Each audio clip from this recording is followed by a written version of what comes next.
मित्रांनो, भरपूर लोकांना मी सांगत असतो एवढ्या कॅलरीज खाल्ल्या पाहिजे, एवढ्या कॅलरीज खाल्ल्यास तुमचं वजन वाढतं, वजन कमी होतं. पण कॅलरीज म्हणजे काय आणि त्या कशा मोजायच्या? एकदम साधं सरळ मी सांगतोय तुम्हाला. आता मी एक व्हिडिओ टाकणार आहे, खाली चालू राहणार आहे. तो व्हिडिओ पहा 2-3 वेळा आणि मी तोंडी पण सांगतोय का कसं कॅलरीज कॅल्क्युलेट करायचं. तुम्हाला काय करायचं, Googleवरती जायचं आहे आणि कॅलरी कॅल्क्युलेटर म्हणून सर्च करायचं आहे. ते सर्च केल्याच्या नंतर एक ॲप्लिकेशन येईल. फर्स्ट एक रो येईल. त्यात तुम्हाला क्लिक करायचं आहे. त्याच्या आतमध्ये गेल्याच्या नंतर लिंकच्या त्याच्यामध्ये तुमचं एज, तुमचं वय, तुमची उंची, परत तुमची लाईफस्टाईल कशी आहे, म्हणजे तुम्ही किती काम करता, काय आहे ते खाली 4-5 ऑप्शन आहेत. त्यातल्यापैकी जसं तुमचं काम असेल ते टच करायचं आहे, सगळी माहिती भरायची आहे आणि क्लिक करायचं आहे. त्याच्यानंतर तुम्हाला कॅल्क्युलेटर येईल तुमच्या मेंटेनन्स कॅलरीज किती, ज्या कॅलरीज आलेल्या आहेत त्या कॅलरीजपेक्षा जर तुम्ही कमी खाल्लं तर तुमचं वजन कमी होणार आहे.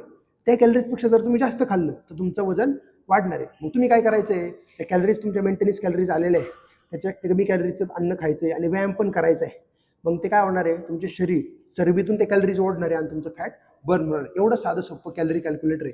पण किस्सा असा आहे का कमी कॅलरीजचे फूड कोणते, आता तुम्ही मोजत तर बसू शकत नाही आहे. मग तुम्ही काय करू शकता, नॉर्मली मी जी लिस्ट टाकतोय आता खाली, त्या लिस्टमध्ये तुम्हाला सगळे पदार्थ आहे ते हाय प्रोटीन पदार्थ ते तुम्ही तुमच्या जेवणामध्ये ॲड करा. तुमचं हळूहळू वजन कमी होणार आहे.